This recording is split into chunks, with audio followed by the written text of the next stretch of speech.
홍 교수님, 이 교수님 강의하시느라고 수고 많으셨습니다. 우리 다 아시고 있는 얘기지만 2008년도에 미국 시아체에서 새로 발매되는 당뇨약은 반드시 심혈관 질환의 안전성을 근거 자료를 제출하여라 하여서 임상 연구가 진행되고 있지 않습니까? 사실은 많은 시간과 아주 거액의 돈이 투자가 되고 있는데, 그 중에서 이제 제1번으로서는 DPP 이니비터가 안전성에서는 문제가 없었는데, 그렇다고 해서 심혈관 질환의 어떤 유효성도 크게 입증하지 못한 중립적인 태도였고, 그 중에서 삭사글리틴 같은 경우는 논란의 여지가 있지만 어쨌든 신부전이 좀 증가한다. 사실은 신부전의 정의는 애매하지 않습니까? 네. 그 시간이 흘러서 SGLT 이니비터에 대해서 안전성 임상 연구를 진행했는데 뜬금없이 심혈관 질환, 신부전, 그 다음에 신장 질환에 아주 엄청나게 획기적인 유효성을 입증하였습니다. 그래서 오늘 두 분 강의 들어보면 확실한 거는 신부전과 신장 질환의 보호 효과는 확실하고, 그 다음에 이 심혈관 질환의 어떤 이 개선 효과는 약제에 약간 차이는 있기는 있지만은 긍정적이다, 이렇게 이제 얘기가 나왔습니다. 사실은 아시다시피 혈당 강화 효과는 SGLT 이니비터가 좀 약하잖아요. 그런데 이와 같이 좋은 효과가 나온 것에 대해서 여러 두 분의 강의도 잘 들었지만 또 우리가 한번 토의를 하면서 입장 정리를 좀 한번 해보는 게 좋을 것 같습니다. 그래서 이와 같이 나타나는 것이 과연 클래스 효과냐? 어떻게 보십니까? 신부전, 오늘은 우리가 심장질환에 대해서 국한해서, 신장은 지난번에 강의를 하였으니까 심혈관 질환, 신부전에 대해서 국한해서 말씀을 하면은, 신부전에 대해서는 클래스 이펙트가 있는 것으로 봐야 되나요? 클래스 이펙트가 있건 없건 실질적으로 문제가 없는 것이, 한국에서 이용할 수 있는 두 가지 약제가 둘 다 대표적인 하트페일리어 트라이얼에 성공을 했기 때문에 클래스 이펙트로 생각하고 두 약제 중에 다른 여건을 고려해가지고 사용해도 문제 없을 것 같습니다. 네. 홍승준 선생님께서는 이제 심혈관 질환에 대해서 했는데, 사실은 보면은 2015년도에 엠파 레귤러토리 스타디에서는 분명하게 심혈관 아웃컴 개선, 그 다음에 심혈관 사망률 감소를 했는데 다파는 그러지 못했잖아요. 그리고 카나도 조금 애매했던 거고, 약제 간에 약간 차이가 있다는 건데, 이걸 우리가 또 어떻게 해석을 해야 되나요? 참 쉽지는 않는 얘기인데. 저희가 이제 그 SGLT2 이니비터가 크게 이제 4개의 메이저 트라이얼이 있는데, 그 4개의 트라이얼을 비교를 해보면은 디자인이 다릅니다. 거기에 포함되어 있는 환자들이 같은 환자군이 아니라는 걸 먼저 생각을 해봐야 될 것 같습니다. 그렇죠. 예를 들자면 이제 우리나라에 들어와 있는 거는 엠파글리플로진과 다파글리플로진인데, 엠파글리플로진이 대표적인 연구인 엠파레그 아웃컴 같은 경우는 99% 이상의 환자들이 에스태블리시 되어 있는 카디오바스큘러 디지즈 환자입니다. 하지만 다파 연구 같은 경우는 거기에 포함되어 있는 40% 정도만 에스태블리시 되어 있는 카디오바스큘러 디지즈가 있던 환자들이기 때문에 그걸 똑같은 선상에서 같이 비교하는 것은 조금 무리가 있을 것 같고요. 다파글리플로진 같은 경우도 prior MI가 있었던 그런 환자분에 있어서는 플라시보 대비 메이저 애드버스 카디오바스큘러 이벤트를 유의하게 줄여주는 효과를 보여줬기 때문에 우리가 대상 분들을 조금 더 하이리스크 환자, 아니면 ASCVD 환자, 이런 환자들을 대상으로 했다라고 하면은 다파글리플로진도 더 비슷한, 엠파랑 비슷한 결과를 보여주지 않았을까라고 생각을 해봅니다.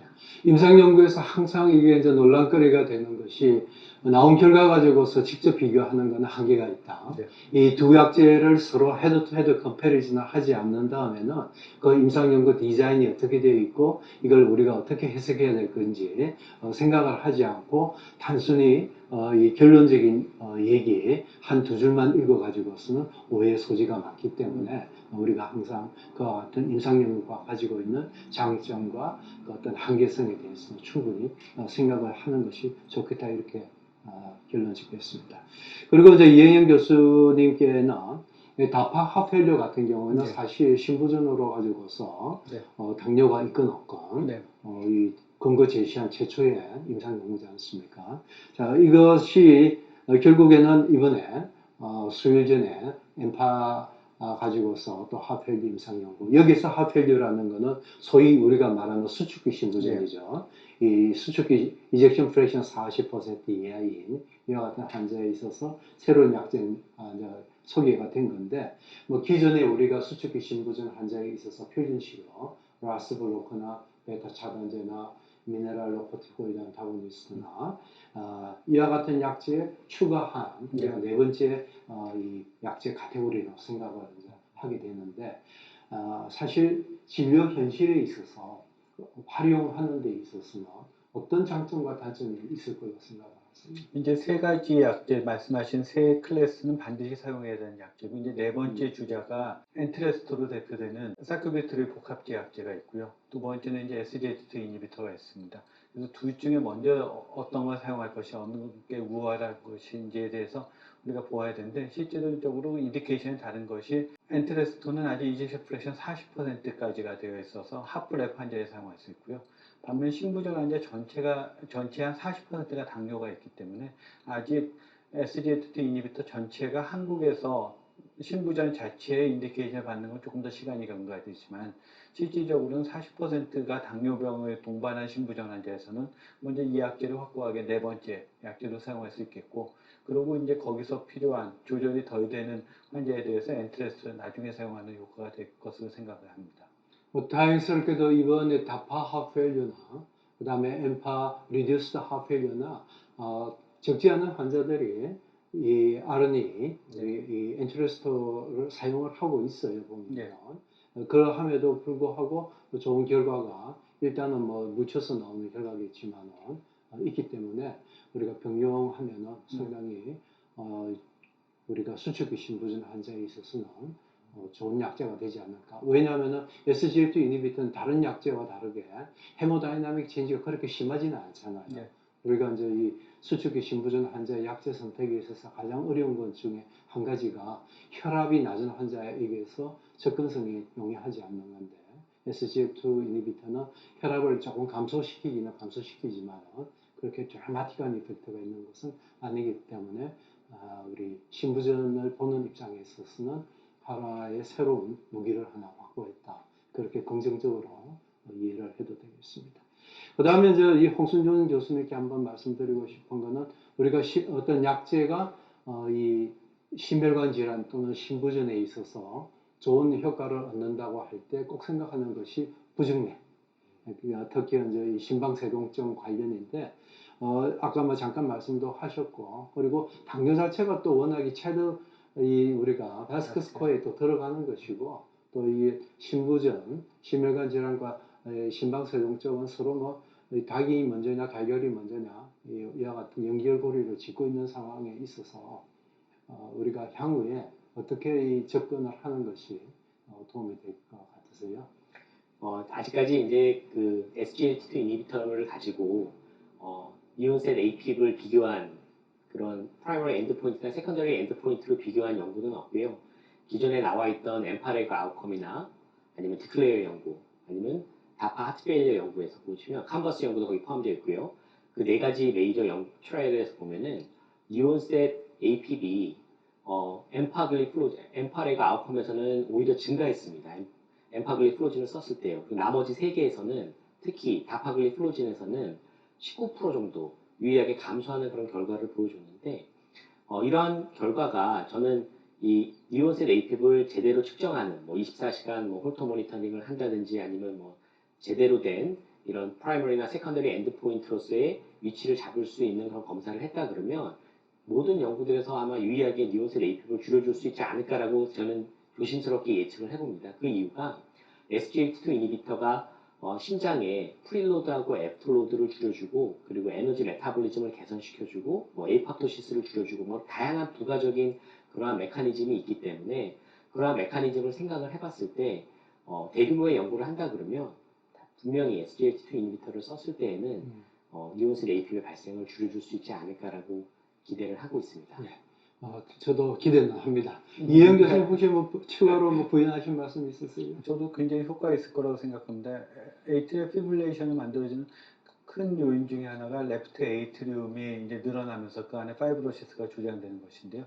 이것이 세포 외를 잘 컨트롤해서 그 LA의 레프트 에이트리움의 스트레스를 줄여줄 수 있기 때문에 그것이 장기간 지속되면은 심방세동을 막는데 분명히 좋은 효과가 있을 것이라고 믿습니다. 예, 네, 다행입니다. 뭐 여러분들도 아시다시피 수축기 신부전 환자에 우리가 반드시 사용하는 라스블로커나 뭐 이 베타 차단제 같은 것들 보면은 분명히 APB 발송 이 빈도는 감소하는 걸로 되어져 있으니까 뭐 지켜보면은 향후에 뭐 저희들이 좀 전향적인 연구를 한다든지 필요할 것 같습니다. 그거는 뭐 신부전 파트나 아니면 부정맥 하시는 분들이 좀 신경을 쓰셔야 될 것 같아요.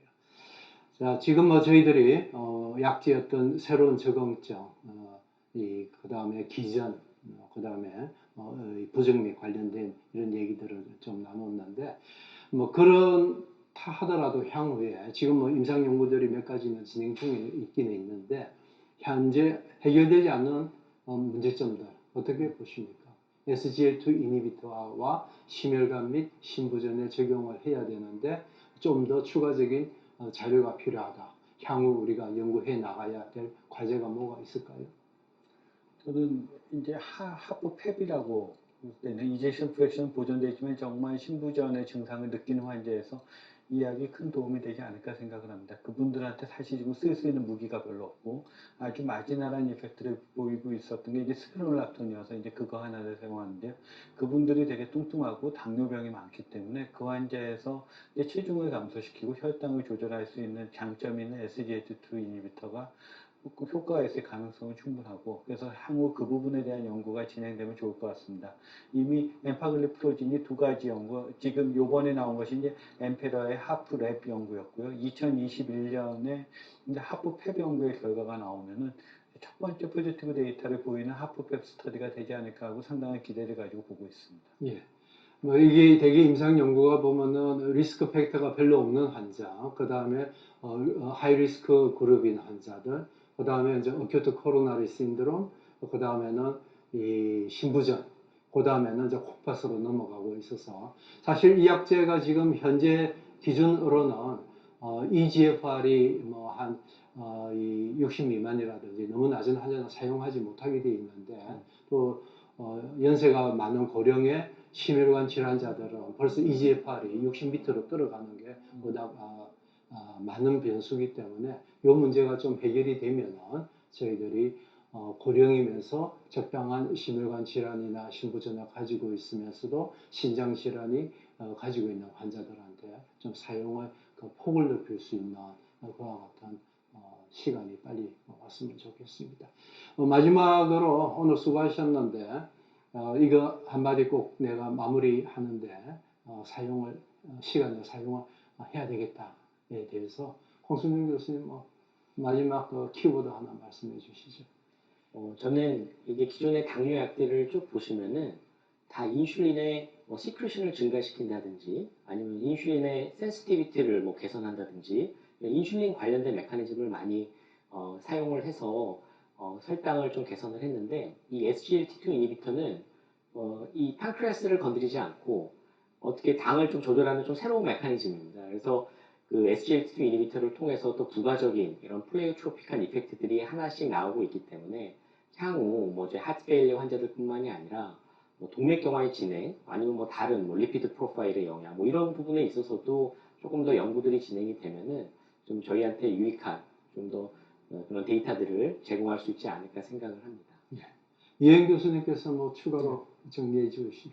저는 임상적 팁으로 처음 적응될 때까지 기립성 저혈압에 좀 주의해야 된다는 말씀을 드리고 싶습니다. 신부전 환자들이 물을 아껴야 된다는 생각을 굉장히 많이 가지고 있는데요. SGLT2 이니비터 사용해서 처음에 글루코스 유리아가 나오면서 볼륨이 빠지는 건 좋은 것인데 그렇게 되다 보면 앉았다 일어날 때 어지러운 체위성 저혈압을 느끼는 경우가 꽤 있습니다. 그래서 그럴 때는 갑자기 일어나지 않으시도록 하고 환자가 그렇게 느낀다면 이뇨제를 먼저 줄이시고 증상이 있을 때 수분을 싱겁게 드셔서 소듐은 인테이크 줄이면서 수분을 적절히 보충하는 것이 도움이 될 수 있겠습니다. 예, 감사합니다. 오늘 저희들이 SGLT 이니비터, 심혈관 질환과 신부전에 어떻게 올바르게 활용할 것인가에 대해서 좋은 시간을 가졌습니다. 지난 시간에는 이 SGLT 이니비터란 약제의 특성이 무엇인가, 당뇨에 어떻게 활용할 것인가, 신장질환, 콩팥질환에 어떻게 활용할 것인가에 대해서 저희들이 학술 강좌를 한번 하였습니다. 그래서 오늘 저희들의 학술 강좌 내용을 잠깐 정리를 해 보겠습니다. 마치 금년 초에 캐나다 심장학회에서 SGLT 이니비터의 임상 적용의 가이드라인을 그쪽에서 약간 변경을 하였습니다. 잠깐 제가 소개를 드리면은 사실은 내부적으로는 조금 논란의 여지가 있지만 어쨌든 캐나다에서 학회 차원에서 가이드라인을 만든 거 보면은 당뇨가 있으면서 심혈관 질환이 있는 경우는 뭐 엠파글리티리진이든지 아니면 다파글리프로진이라든지 아니면 뭐 카바나나 세 가지 약제 중 한 가지를 사용하면은 신부전의 입원과 사망률을 감소한다는 이 근거가 아주 strong recommendation이면서 high quality evidence다 이렇게 얘기했습니다.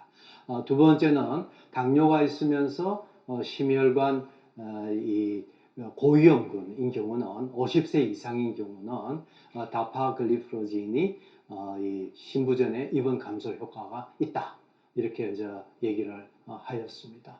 뭐 엠파에 대해서도 조만간 새로운 얘기가 나오겠죠. 수요 전에 새로운 근거가 창출이 되었기 때문에 세 번째는 경증 내지 중등도의 ejection fraction 40% 이하인 신부전 환자는 당뇨가 있건 없건 다파인 경우에는 환자 정세가 개선이 되고 삶의 질이 개선이 되고 신부전에 관련된 입원율이나 심혈관 사망률이 감소 효과가 있다. 무엇이 다파글리프로진이요.